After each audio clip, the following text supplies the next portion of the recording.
गांव के बाहर एक सुनसान कच्ची सड़क। शाम का समय, इक्का दुक्का राहगीर ही वहां से गुजर रहे हैं।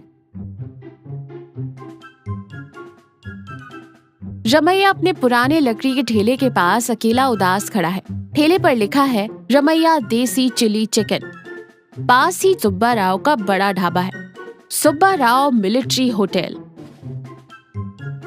रमैया अपने आप से बुदबुदाते हुए चिकन काटते हुए कहता है, इस रास्ते पर लोगों का आना जाना वैसे ही कम है। आज तो एक भी इंसान नहीं आया। माँ की दवाइयों और इस टूटी झोपड़ी की छत के लिए पैसे कहाँ से लाऊंगा भगवान। सुब्बा राव के होटल के पास एक दो ट्रक खड़े हैं और वो अपने गले के पास कुर्सी पर शान से बैठा है। उसके गले में सोने की मोटी चेन है। वो रमैया की तरफ हिकारत भरी नजरों से देखता है और कहता है, अरे ओ रमैया, इस सुनसान सड़क पर जो 2-4 लोग आते हैं वो मेरे ही होटल में खाते हैं। तू अपने इस सड़े हुए ठेले को उस पेड़ के नीचे लगा ले, कम से कम यहाँ मक्खियाँ तो कम आएंगी। रमैया विनम्रता से कहता है, सुब्बा राव जी, पेट की आग बुझाने के लिए खड़ा हूँ। यही आस रहती है कि कभी न कभी कोई राहगीर मेरे हाथ का भी स्वाद चखेगा। सुब्बा राव गुस्से में कहता है, आस नहीं, ये तेरी लालच है। मेरे शानदार होटल के बगल में तेरा ये दरिद्र ठेला देखकर ही मेरा खून खौलता है। सुन ले, कल से ठेला यहाँ नहीं दिखना चाहिए। गांव के उस पार कहीं भी जाकर मर। रात का समय, रमैया की छोटी सी झोपड़ी, एकदम सन्नाटा।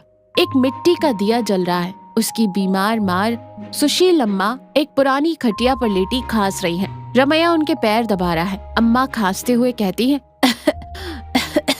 क्या हुआ रमैया, आज भी कोई नहीं आया? उस सुब्बा राव ने फिर से तुझे ताने मारे?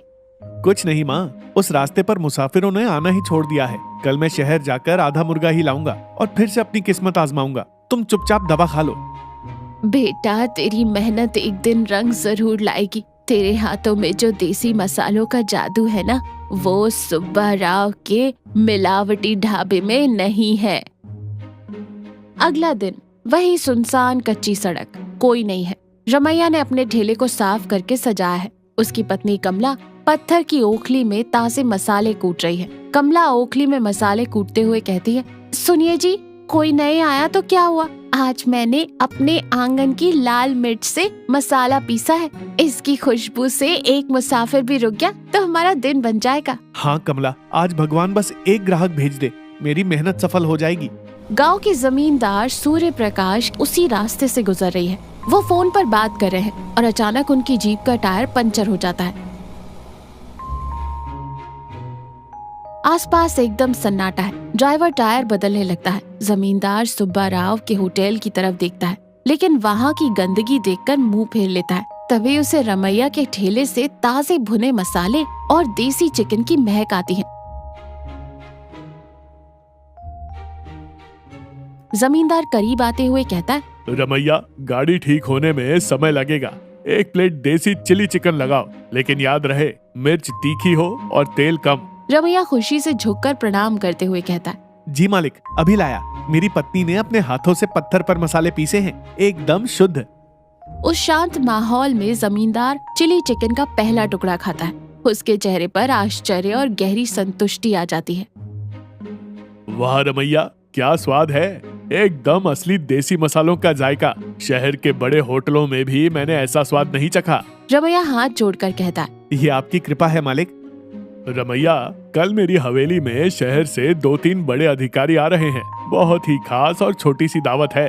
उन्हें तुम्हारे हाथ का यही देसी चिल्ली चिकन परोसना है। ये लो 10,000 रुपए एडवांस। रमैया आंखों में खुशी के आंसू लिए कहता है, जी मालिक, मैं अपनी जान लगा दूंगा। सुब्बा राव अपने होटल से ये सब देख रहा है। वो ईर्ष्या से जल भुन जाता है।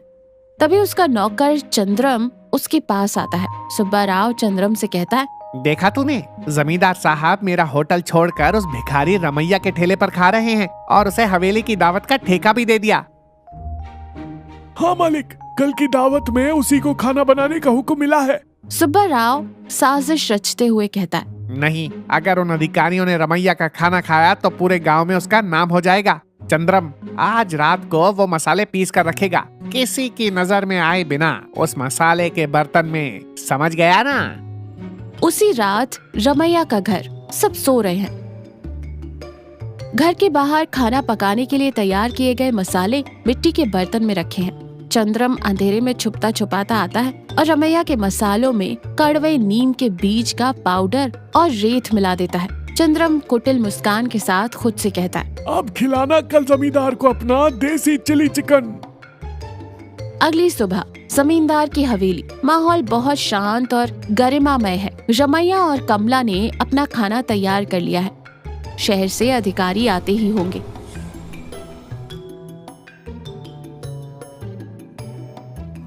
अगर इन 2-4 मेहमानों को हमारा खाना पसंद आ गया तो हमारी सारी तकलीफें दूर हो जाएंगी कमला। जमींदार अधिकारियों को खाने की मेज पर लाता है। आइए, आज मैं आपको हमारे गांव की शांति के बीच असली देसी चिल्ली चिकन का स्वाद चखाता हूँ। अधिकारी खाना शुरू करते हैं। अचानक एक अधिकारी बुरी तरह से खांसने लगता है और दूसरा अधिकारी मुंह का खाना बाहर थूक देता है। तो ये कैसा खाना है जमींदार साहब? इसमें बालू किटकिटा रही है और इतना कड़वा क्यों है? मेरे तो पेट में दर्द शुरू हो गया। इतना घटिया खाना मैंने जीवन में नहीं खाया। जमींदार आग बबूला होते हुए कहता है, रमैया, ये क्या मजाक है? तुमने मेरे खास मेहमानों के सामने मेरी इज्जत मिट्टी में मिला दी। मालिक, मुझे नहीं पता। मैंने अपने हाथों से ताजे मसाले डाले थे। मुझ पर विश्वास कीजिए मालिक। रमैया मसालों का बर्तन खोलता है। उसमें से नीम की गंध आती है और नीचे रेत दिखाई देती है। कमला रोते हुए कहती है, मालिक, हमारे मसालों में किसी ने जानबूझकर बालू और कड़वा पाउडर मिलाया है। खामोश रहो। अब कभी मुझे अपनी शक्ल मत दिखाना। धक्के मारकर बाहर निकालो इन्हें। तभी जमींदार का वफादार पहरेदार वीरैया अंदर आता है। वो चंद्रम का कॉलर पकड़कर उसे घसीटते हुए लाता है। रुकिए मालिक, कल रात जब मैं चुपचाप खेतों में पानी देखने जा रहा था, तब मैंने अपनी आंखों से इस चंद्रम को रमैया के घर के बाहर मसालों में कुछ मिलाते हुए देखा था। सुबह से मैं इसे ढूंढ रहा था। गांव से भागने की कोशिश कर रहा था। जमींदार आश्चर्य और भयंकर गुस्से में कहता है, अरे चंद्रम, तूने एक गरीब के पेट पर लात क्यों मारी? सच उगल।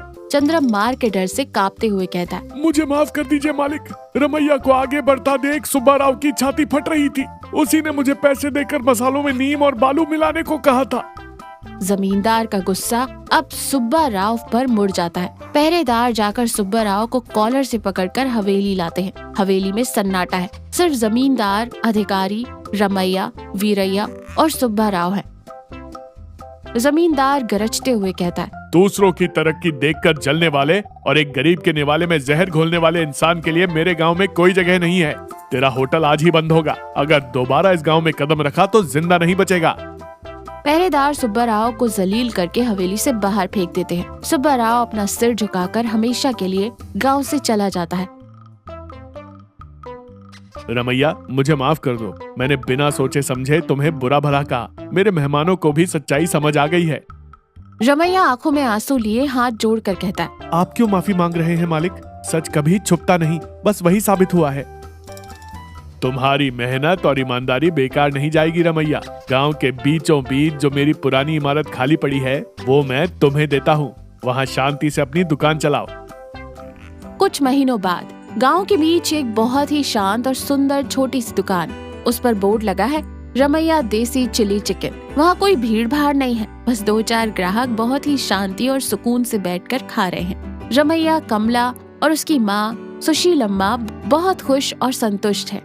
देखा बेटा, मैंने कहा था ना, ईमानदारी से किया गया काम हमेशा फल देता है। 100 लोग ना आए, लेकिन जो 4 लोग आए वो सुकून से खाकर जाएं।